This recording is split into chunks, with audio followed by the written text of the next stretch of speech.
घर बनवाते वक्त हम ना घर के अंदर छोटी छोटी सी प्रैक्टिकल मिस्टेक्स कर देते हैं। फ्रिज के पीछे से सॉकेट देना था, उसका ऑन ऑफ है कहीं किचन के काउंटर के ऊपर कहीं होना चाहिए था। ऐसे ही हम काउंटर के ऊपर अगर हमने स्विच सॉकेट बनवाया है तो उसको स्लैब से बिल्कुल टच करवा के लगवा दिया। तो ऐसी बहुत सिली मिस्टेक्स हम कर देते हैं जिसकी वजह से हमें डेली रूटीन में जो काम कर रहे हैं उसमें प्रॉब्लम होती है। तो इस वीडियो के अंदर मैं वो सारे सोल्यूशन आपको बताऊंगा और वो प्रॉब्लम्स आगे के लिए ना करो तो उसका सोल्यूशन भी बताऊंगा। तो नमस्कार दोस्तों, मेरा नाम है पंकज और आप देख रहे हैं इंटीरियर होम एक्सपर्ट।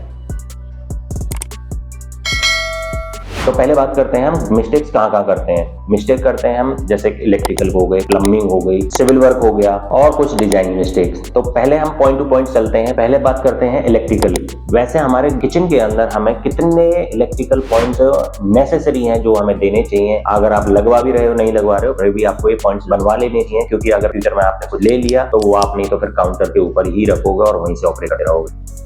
पहला पॉइंट है फ्रिज का, दूसरा है एग्जॉस्ट फैन, तीसरा है हॉब, चौथा है चिमनी, पांचवा है माइक्रोवेव, छठा है डिशवॉशर, सातवां है वॉशिंग मशीन, आठवां है ओवन, नौवां है आरओ और 10वां है आपका प्रोफाइल लाइट और 11वीं है मेन लाइट और 12वीं है फैन, 13वीं है गीजर, 14वां है आपका एग्जॉस्ट पॉइंट। इसके अंदर हमें कुछ ऐसे पॉइंट्स भी देने जरूरी होते हैं कि जैसे कि हम मिक्सी चलानी है, हमें टोस्टर चलाना है, हमने मान लो हम वहाँ पे काम कर रहे हैं तो हमें चार्जिंग का भी पॉइंट चाहिएगा, ग्रिलर हो गया। तो ये ऐसे एक्स्ट्रा पॉइंट आप दे दोगे तो आपको हसल क्रिएट नहीं होगी बाद में और आपके जो ऑपरेशंस हैं वो स्मूथली हो जाएंगे। लेकिन इसके लिए आपको प्लान कर लेना है कि आपको इनकेस फ्यूचर में लेना भी है तो वो कहाँ रखवाने हैं अपने किचन के अंदर। अब बात करते हैं कि इन सारे पॉइंट्स को इंस्टॉल कैसे कराना चाहिए और कैसे कैसे इसका यूजेस होगा। तो पहले बात करते हैं हम फ्रिज पॉइंट की। फ्रिज पॉइंट का क्या है, हम उसका ऑन ऑफ है फ्रिज के पीछे ही दे देते हैं। ऑन ऑफ क्या है, हरदम आपको देना चाहिए मेन काउंटर के ऊपर, और वो भी जो 2 फीट की जो आपका एरिया होता है अपर काउंटर और नीचे वाला काउंटर जो 2 फीट होता है उसके सेंटर में दिलवा दो। इससे क्या है, आपको कोई भी अप्लायंसेज आप सामने रखोगे तो वो हाइड भी नहीं होगा, आराम से उसको ऑपरेट भी कर सकते हो और जो 3 प्लग होता है वो भी आपका आराम से लग जाएगा। नेक्स्ट है भाई एग्जॉस्ट फैन। जहाँ एग्जॉस्ट फैन लग जाता है वहाँ वायर नीचे लटका हुआ दिखता है, वो ऐसा ना लटके उसके लिए क्या करना है आपको, जैसे 9 इंच की डेप्थ की आपकी दीवार काटी है आपने, तो जो डेप्थ है डेप्थ के सेंटर में कहीं ऊपर की तरफ आप वायर छुड़वा दो। उससे क्या है वो वहां से लूप होकर के आ जाएगा और आपका वायर हाइड हो जाएगा। ऐसे ही हॉब है, हॉब का पॉइंट आपने जो 3 ड्रॉर्स होते हैं हमें वहां छुड़वा देना चाहिए और उसका जो ऑन ऑफ है मेन काउंटर पे होना चाहिए। और इसका एक चीज का ध्यान रखना, अगर लेफ्ट ही है तो लेफ्ट साइड को छूटेगा, राइट ही है तो राइट साइड को छूटेगा जो किचन को ऑपरेट करने वाला है। अब आ जाते हैं आरओ का पॉइंट। आरओ का पॉइंट कैसा, ऊपर वाला आप अगर आरओ ले रहे हैं, अंडर काउंटर आरओ ले रहे हैं, दोनों का मैं आपको प्रोविजन बता देता हूँ कि जो नीचे वाला है उसके लिए आपको नीचे की तरफ इलेक्ट्रिकल पॉइंट भी चाहिएगा और आपको प्लम्बिंग पॉइंट भी चाहिएगा और उसका ड्रेनेज भी चाहिएगा। तो नीचे वाले है उसके लिए तो ज्यादा कोई जद्दोजहद की जरूरत नहीं है, वहां पर सिर्फ एक आपको इलेक्ट्रिकल पॉइंट देने की जरूरत है तो आराम से आपका हो जाएगा। अब बात करते हैं अपर काउंटर। अगर अक्सर लोगों को क्या होता है, वहीं पर हमारी डस्टबिन होती है अंडर काउंटर के सिंक के वहां पर और वहीं पे आरओ होता है, तो हिचकिचाहट सी होती है कि हम अंडर काउंटर लगाएं नहीं लगाएं। तो ज्यादातर लोग प्रेफरेंस करते हैं कि अपर काउंटर लगा देते हैं। तो उसको भी आपको क्या करना है, आरओ को कुछ नहीं करना, बाहर लगवा देना है। जो भी आपकी नियरेस्ट बालकनी है किचन के या आपकी वेट एरिया की जो बालकनी होगी वहां आप आराम से इसको लगवा दिए, बढ़िया तरीके से कवर करवा दीजिए। वहां से एक उसका इनलेट का पाइप अंदर छुड़वा दीजिए जो कि आपका वहीं से टूटी खुल जाएगी और आपका स्टोरेज भी नहीं वेस्ट होगा।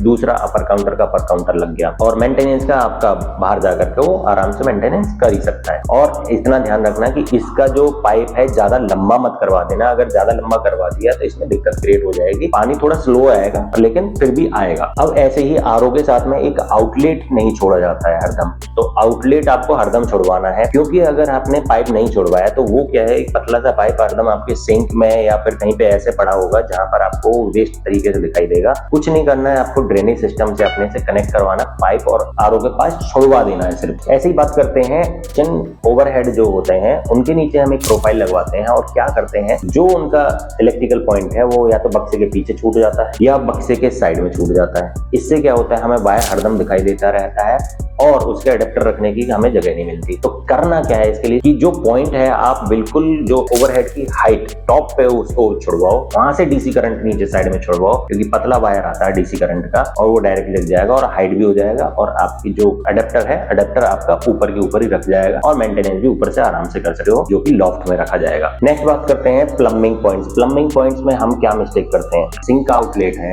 वो हमें हरदम चेक लेना चाहिए फ्लेक्सिबल, क्यों? क्योंकि यहाँ पानी का वेस्टेज है वो भी वहीं से जाता है थोड़ा बहुत। नहीं अगर आपने बोतल ट्रैप ले लिया इस जगह तो वो क्या है बोतल ट्रैप को चॉक कर देता है। और बोतल ट्रैप क्या होता है, सख्त होता है एकदम से। प्लास्टिक का भी लेते हो बोतल ट्रैप या फिर आप स्टेनलेस स्टील का भी लेते हो तो वो क्या है बिल्कुल हार्ड होता है। और नीचे क्या है हम सिंक के नीचे कुछ ना कुछ सामान रखते रहते हैं और वो क्या है थोड़ा सा भी टच हो गया उससे तो वहां से लीकेज के चांसेस हो जाते हैं। तो हमें क्या करना है, फ्लेक्सिबल पाइप लगाना है और 6 महीने और साल भर में उसको चेंज कर देना है। ज्यादा फैंसी के चक्कर में नहीं पड़ना है, क्योंकि अगर ज्यादा फैंसी के चक्कर में पड़ोगे तो ये दिक्कत हो जाएगी। और वो क्योंकि वो पानी बहुत धीरे धीरे रिसता है बोतल ट्रैप से, तो वो आपको ज्यादा पता भी नहीं चलेगा।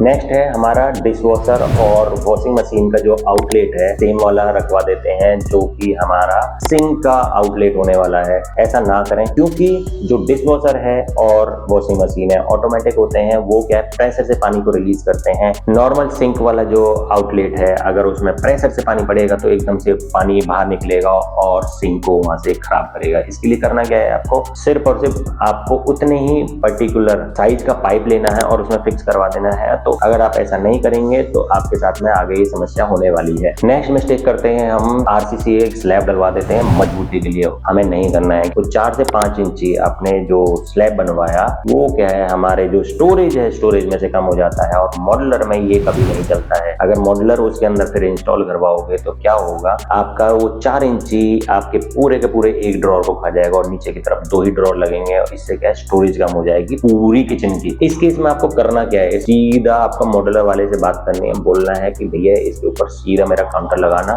उसके ऊपर भी आपको एक चीज का काम करना है, जब पत्थर डालने वाला हो तो उसके ऊपर एक प्लाई, वो भी WPC बोर्ड। मान लो बाई चांस पत्थर से कुछ निकल करके आपके प्लाई के अंदर जाने की कोशिश करता है पानी, तो वो आपकी WPC बोर्ड रोक लेगा और आपकी जो किचन है वो सड़ने और गलने से बच जाएगी। ऐसे ही करना क्या है, नेक्स्ट जो किचन का पर्टिकुलरली सिंक का बॉक्स बना है वो आपको WPC में बनवाना है। नेक्स्ट हम एक और मिस्टेक करते हैं, हम क्या करते हैं एक खड़ा बनवा देते हैं। मेरा ये फ्लोर चल रहा है और यहाँ से हम एक और खड़ा बनवा देते हैं जिसके ऊपर हम अपनी किचन को रखवाते हैं। ये पहले चलता था अब नहीं चलता है। अब क्या है PVC की लेग्स आती हैं वो 4 इंची की चलती हैं, उसमें कोई दिक्कत परेशानी कोई नहीं है। आप स्कर्टिंग हटाओ नीचे से साफ भी कर सकते हो। PVC की स्कर्टिंग है कभी जिंदगी में खराब नहीं होती, लोड लेने का कोई टेंशन नहीं, कुछ दिक्कत नहीं। तो आपको वो थड़ा नहीं बनवाना है। और आपने अगर उसको फेस से करवा दिए, जो हमारी किचन का फेस है उससे करवा दिए, तो पैर भी लगने के चांसेस हैं। और हमारे PVC में क्या होता है थोड़ा पीछे होकर के लगता है और इससे क्या है टो है जो हमारा पैर का टो है वो अंदर चला जाता है और हमारे टो को चोट लगने की चांसेस कम हो जाते हैं। नेक्स्ट है हमारा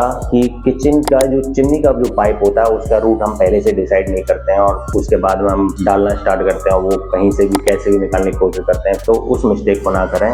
अपने पहले ही सिविल वाले से बात कर लो कि भैया मेरा पहले बता दो कि यहाँ से कोड कटिंग हो सकती है कि नहीं हो सकती है, और कोड कटिंग ही करवाना जब भी आप चिमनी का पाइप निकलवाने वाले हो। अगर आपका चिमनी का पाइप है जो 6 इंची का आने वाला है तो उसके लिए 7 इंची की कोड कटिंग करवाना, क्योंकि अगर आपने वो नहीं करवाया तो फंस के जाएगा और वो टूट जाएगा, खराब हो जाएगा और वो वारंटी में कवर नहीं होता है चिमनी कंपनी से।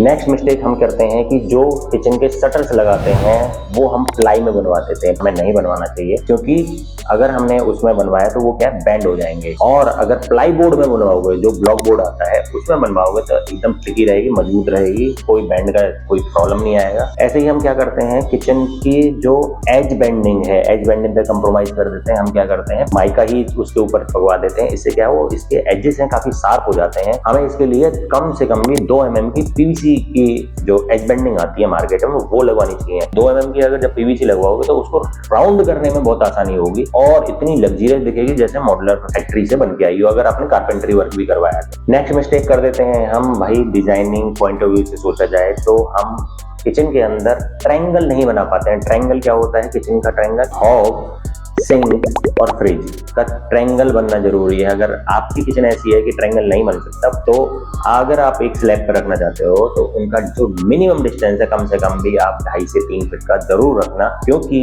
अगर आपने सिंक के पास में हॉब रख दिया, हॉब सिंक का पानी हॉब के पास जाने लग गया तो हॉब जल्दी खराब हो जाएगा। सिंक का पानी फ्रिज के पास जाने लग गया तो क्या है, वहां से करंट लगने के चांसेस ज्यादा बढ़ जाएंगे। तो इसलिए ट्रायंगल होना जरूरी है, सेफ्टी पॉइंट ऑफ व्यू से है और डिजाइन पॉइंट ऑफ व्यू से है। नेक्स्ट मिस्टेक हम करते हैं कि हम किचन के अंदर हैंडल इतने लगवा देते हैं, हैंडल नहीं लगवाने हैं, वो जमाना गया। हैंडल लेस किचन बनवाओ। शटर बन रहा है, शटर में ही ग्रुप कटवा दो, वहीं से भी बन सकते हैं अगर आपको महंगा ज्यादा बन रही है तो। अगर आप थोड़ा सा अफोर्डेबल है तो आप उसके अंदर जी प्रोफाइल, सी प्रोफाइल वो आती है, वो लगवा सकते हो एल्युमिनियम। अगर वो भी नहीं है तो आपको कुछ भी नहीं करना है, पुश ओपन लगवा देना है, पुश किया बाहर आ जाएगा। ऐसे ड्रॉर्स भी होते हैं, पुश ओपन वाले भी आते हैं। नेक्स्ट है भाई, हम किचन काउंटर की जो हाइट है उसमें बहुत बड़ी मिस्टेक कर देते हैं।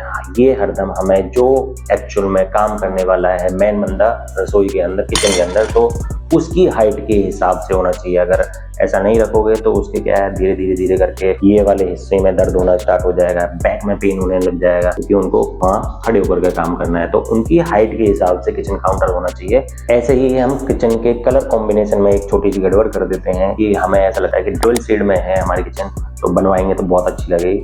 अगर आप अपनी किचन को 10 से 13 फीट के डिस्टेंस पे से देख सकते हो तो आपको डबल शेड में जाना है। अगर उससे कम है डिस्टेंस की, इतनी दूर से नहीं देख पाएंगे, तो आपको सिंगल शेड में ही रखना है, क्योंकि अगर डबल शेड देखना तो दूर से देखना पड़ेगा, नीचे वाले को भी ऊपर वाले को। नेक्स्ट मिस्टेक कर देते हैं हम, जो कि शटर्स हैं, शटर्स के अंदर माइका पेस्ट करवाने में। अंदर की तरफ है जो माइका वो 0.8 mm और बाहर वाली है 1 mm की या 1.25 mm की ही लगवानी चाहिए। इससे ज्यादा हैवी लगवाओगे तो अंदर वाली भी आपको उतने ही हैवी लगवानी पड़ेगी। अगर आपने ऐसी नहीं लगवाई तो क्या होगा, बैंड होना स्टार्ट हो जाएगा। और नेक्स्ट है, हम मटेरियल में सबसे बड़ी प्रॉब्लम हो जाती है सिलेक्शन के टाइम पे। क्या हमें चाहिए होती है कि हमने बनवानी है प्लाई में पूरी, तो पूरी ही किचन प्लाई में, शटर भी प्लाई में सब बन जाते हैं। तो इस मिस्टेक से बचने के लिए आपको कुछ नहीं करना है, HDHMR में बनवाओ। वो आपको ना तो दीमक लगती है, ना सड़ता है, ना गलता है, वाटरप्रूफ भी है और आपको इसकी थोड़ी सी वारंटी भी ज्यादा मिलती है। तो HDHMR आपको एसेंटेसा का लेना है, और ग्रीन बोर्ड बहुत मार्केट में आ रहे हैं। एसेंटेसा के अलावा मैं रिकमेंडेबल नहीं हूँ किसी और को करने के लिए। तो आपको ये वीडियो कैसी लगी और जरूर कमेंट करना।